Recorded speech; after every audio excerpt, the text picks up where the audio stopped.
Hello दोस्तों, नमस्कार। मैं हूँ Rashmi, MEd gold medalist, NET qualify. एक बार फिर से मेरे चैनल एजुकेशन विद रश्मि में आप सबका स्वागत है। दोस्तों, आपकी पर्सनालिटी की जो पूरी सीरीज चल रही थी उसमें सिर्फ और सिर्फ 2 टॉपिक आपके बचे हैं जिन पर हम बात करेंगे। काफ़ी दिनों से वीडियो नहीं आ पाया, कुछ रीज़न था, कुछ टेक्निकल इशू थे, तो अब लगातार क्लासेस आती रहेंगी। और आज हम बात करने वाले हैं, आज का जो हमारा टॉपिक है वो है व्यक्तित्व को प्रभावित करने वाले कारक। ठीक है, दो जो आपके जो मेन जो कह लीजिए टॉपिक रह गए हैं, एक तो आपका व्यक्तित्व को प्रभावित करने वाले कारक और दूसरा आपका रचनात्मक युक्तियां।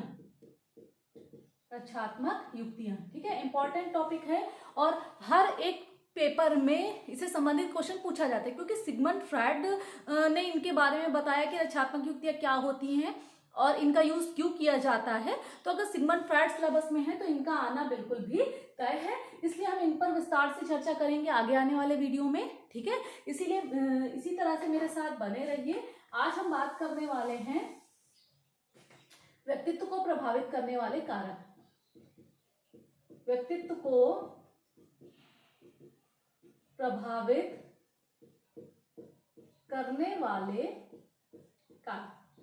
ठीक है, कभी कभी कुछ ऐसा पॉइंट, कुछ ऐसा टॉपिक सामने आ जाता है जो ऐसा लगता है कि आप लोग सोचते होंगे कि अरे तो बहुत आसान है, इसको पढ़ने की कोई जरूरत नहीं है या फिर सीरियसली लेने की जरूरत नहीं है। लेकिन कभी कभी ऐसा होता है कि कुछ जो इस तरीके के जो टॉपिक होते हैं, यानी कि जिनमें आपको बहुत ज्यादा चीजें याद नहीं करनी पड़ती हैं, तो वहीं से क्वेश्चन जब आता है तो उस क्वेश्चन में भ्रम की स्थिति ज्यादा उत्पन्न होती है। तो सीधा सीधा हम बात यहाँ पर शुरू करते हैं कि व्यक्तित्व को प्रभावित करने वाले कारक। तो इसमें सबसे पहला जो क्वेश्चन आता है वो सीधा सीधा पूछा जाता है कि कौन से कारक हैं जो व्यक्तित्व को प्रभावित करते हैं। ठीक है, सबसे पहला जैविकीय कारक, या बायोलॉजिकल फैक्टर कह सकते हैं, या फिर वंशानुक्रम कारक। ठीक है, और दूसरा आता है वातावरणीय कारक।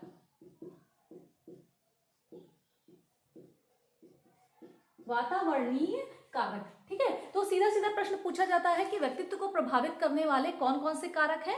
जैविकीय कारक या वंशानुक्रम कारक, वातावरणीय कारक। ठीक है, दोनों या इनमें से कोई नहीं। ठीक है, बहुत आसान सा प्रश्न है। तो याद रखिएगा कि किसी भी व्यक्ति के व्यक्तित्व को प्रभावित करने वाले कारकों को कितने भागों में बांटा गया है? 2 भागों में बांटा गया है। ठीक है, अब हम दोनों के बारे में चर्चा करते हैं थोड़ी सी।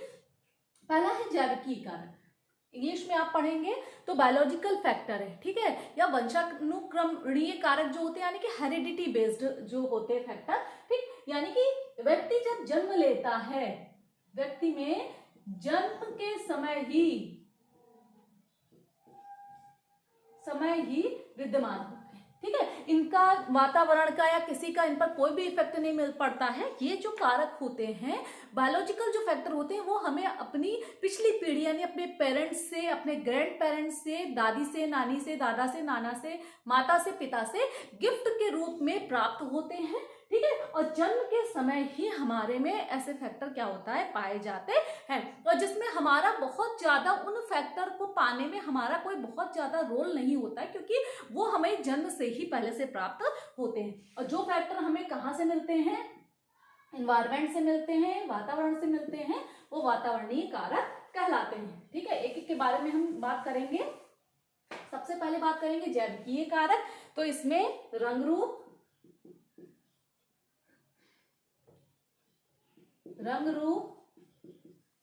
कद काठी,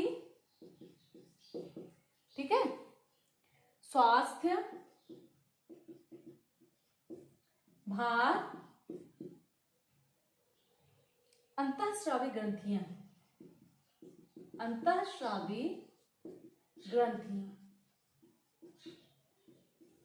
ये आपके जितने भी कारक यहाँ पर दिए हुए हैं, ये सारे आपके बायोलॉजिकल फैक्टर हैं, यानी कि जो जन्म से आपको मिले हुए हैं। सबसे पहले रंग रूप की बात करते हैं कि जैसा माता पिता का रंग रूप होता है, या फिर दादा दादी का रंग रूप होता है, या फिर नाना नानी का रंग रूप होता है, तो पूरी की पूरी संभावना यही होती है कि एक बच्चे का रंग रूप उसको हेरिडिटी में मिला होगा, जिसमें उसका अपना कोई रोल प्ले नहीं होता। लेकिन अगर हम पर्सनालिटी की बात करें तो अच्छा रंग रूप है, ठीक है, तो सीधा सीधा व्यक्ति क्या बोल देगा कि इसकी पर्सनालिटी अच्छी है। और अगर रंग रूप अच्छा नहीं है, हालांकि हमारा इसमें कोई भी रोल नहीं होता कि हमारा रंग रूप कैसा हो, ठीक है, जो हमें हेरिडिटी में मिलेगा वही हमारा रंग रूप होगा, लेकिन पर्सनालिटी के मामले में सीधा सीधा रंग रूप जो फैक्टर है वो हमारी पर्सनालिटी को कहीं ना कहीं इफेक्ट करता है। उसी तरीके से कदकाठी, अभी आपका वंशानुक्रम वातावरण वाला टॉपिक रह गया है, तो उसमें पूरा डिटेल में आपको क्या पढ़ाया जाएगा कि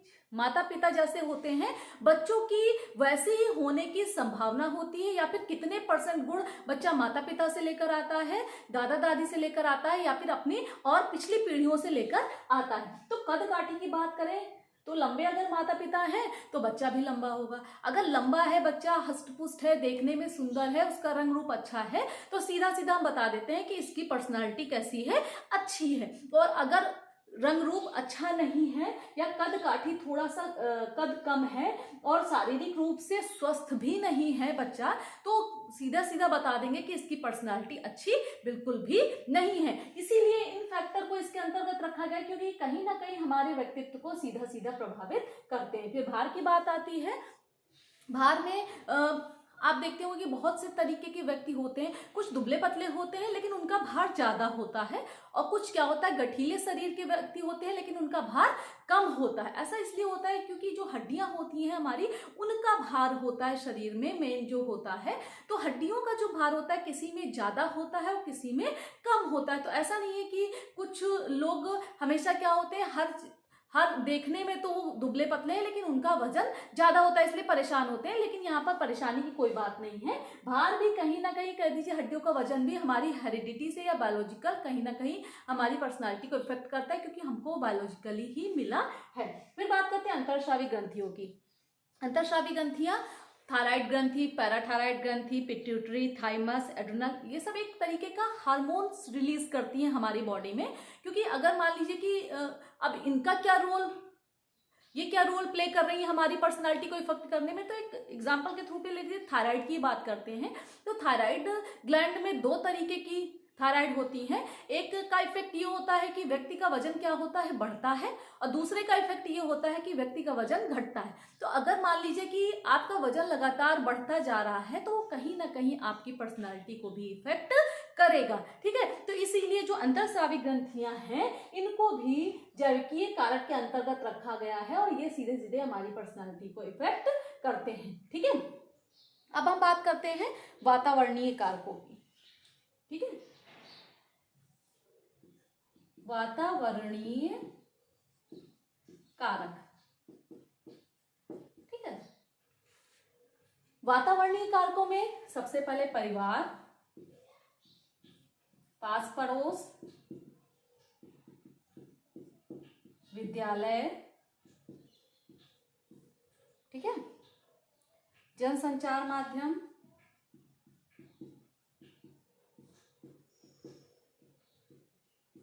आर्थिक स्थिति,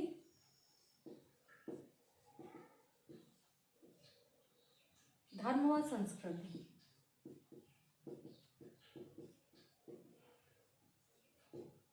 ठीक है।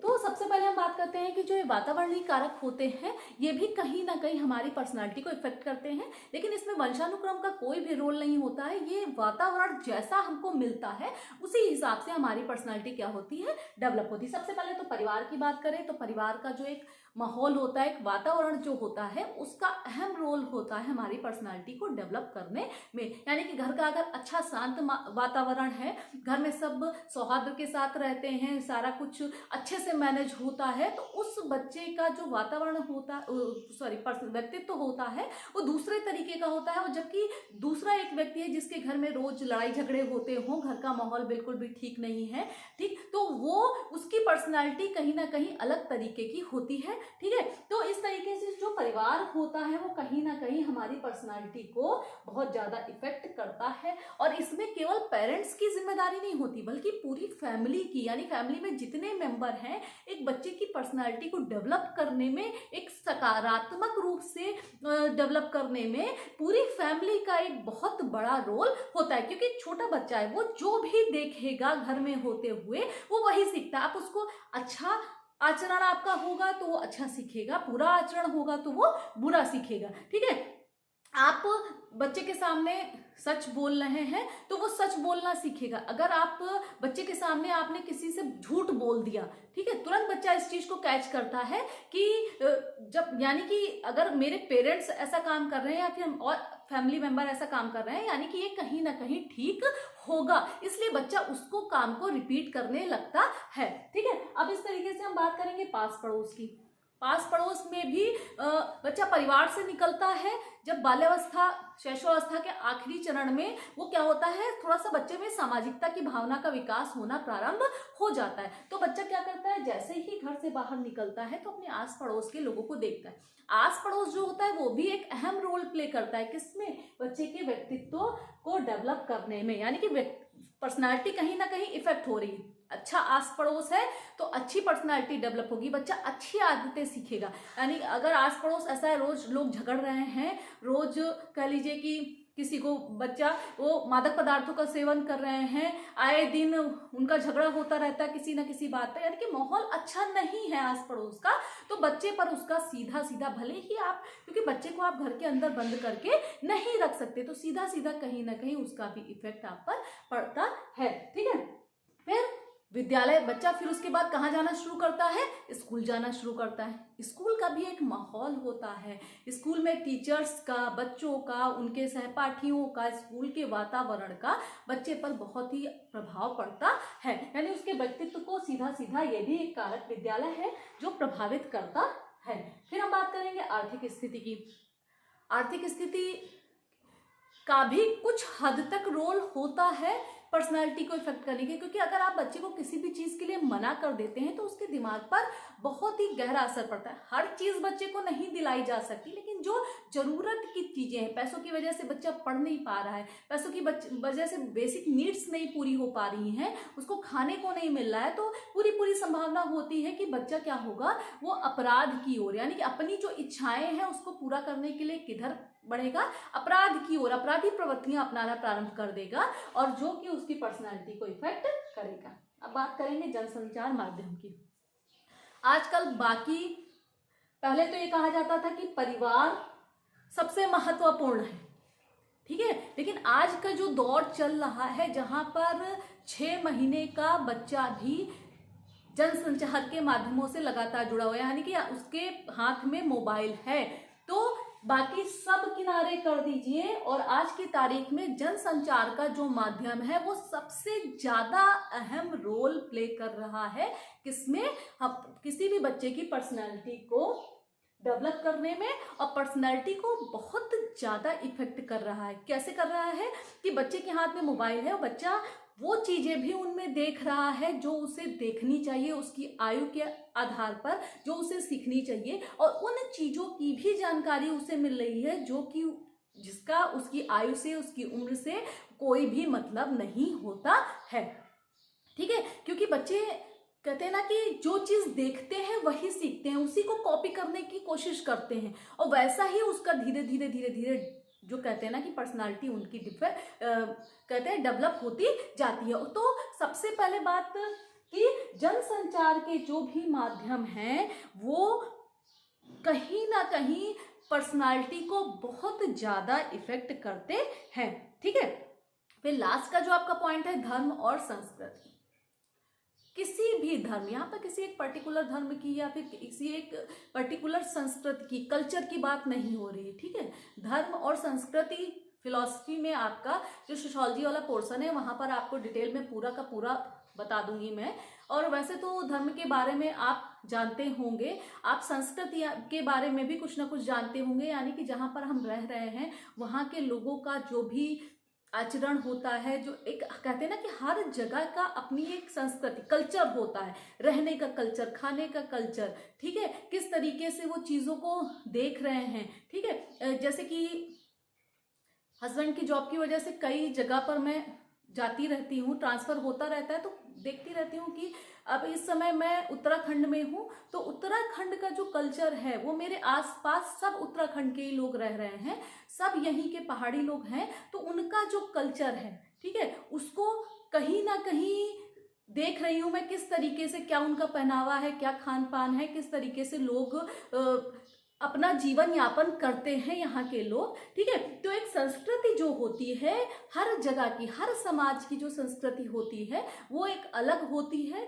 और वो लोग उसी को फॉलो करते चलते हैं। ठीक है, तो और रही बात धर्म की, तो घर का जो माहौल होता है, ठीक है, घर का माहौल कहीं ना कहीं थोड़ा बहुत धार्मिक जरूर होना चाहिए। वो क्योंकि बच्चा जो भी देखता है, क्योंकि धर्म कोई भी हो वो हमें क्या सिखाता है कि धर्म के माध्यम से हम बच्चे को छोटी छोटी बातें, जैसे कि सच बोलना है, झूठ नहीं बोलना है, किसी से लड़ाई झगड़ा नहीं करना है और हमेशा सत्य के मार्ग पर चलना है, सही का पक्ष लेना है, इस तरीके की छोटी छोटी बातें हम अपने बच्चों को बताते भी हैं और सिखाते भी हैं, ताकि बच्चा क्या हो, एक अच्छा व्यक्तित्व तो उसका डेवलप होने में ये सब क्या करते हैं, मदद करते हैं। तो कहीं ना कहीं जो धर्म है और हमारी जो संस्कृति है, हमारा जो कल्चर है, ठीक है, हमारा जो खान पान है, हमारा जो पहनावा है, हमारा जो कह लीजिए कि रहन सहन का एक तरीका है, वो सब कुछ हमारी पर्सनैलिटी को इफेक्ट करता है। ठीक है, तो इस तरीके से इसमें जो क्वेश्चनिंग होती है वो मैंने बता दिया कि व्यक्तित्व को प्रभावित करने वाले कारक तो 2 कारक हैं। ठीक है, दोनों या दोनों में से कोई नहीं, इस तरीके से क्वेश्चनिंग होती है। और दूसरी कि मान लीजिए कि जैविकीय कारकों में कौन कौन सम्मिलित होता है, तो कुछ इसमें से दे दिए, कुछ इसमें से दे दिए, उनमें टिक लगाना है। या फिर वातावरणीय कारकों में कौन कौन से कारक आते हैं और उसमें कुछ जैविकीय कारक या बायोलॉजिकल फैक्टर डाल दिए और उनमें से क्या होता है आपको सही चूज करके टिक लगाना होता है। ठीक है, तो आज के लिए बस इतना ही। उम्मीद है कि आपको वीडियो अच्छा लगा होगा, तो लाइक करिए, कमेंट करिए और ज़्यादा से ज़्यादा शेयर करिए। चैनल को नहीं सब्सक्राइब किया है तो सब्सक्राइब करिए और बेल आइकन जरूर प्रेस करिए, क्योंकि अब वीडियो आपको लगातार बिना किसी बाधा के मिलने वाले हैं। थोड़ा सा फ़ोन में इशू था तो फ़ोन चेंज हो गया है और अब अच्छे अच्छे वीडियो, अच्छी अच्छी क्लासेस, अच्छे अच्छे टॉपिक के साथ आपके साथ लगातार जुड़ी रहूँगी। आज के लिए बस इतना ही, धन्यवाद।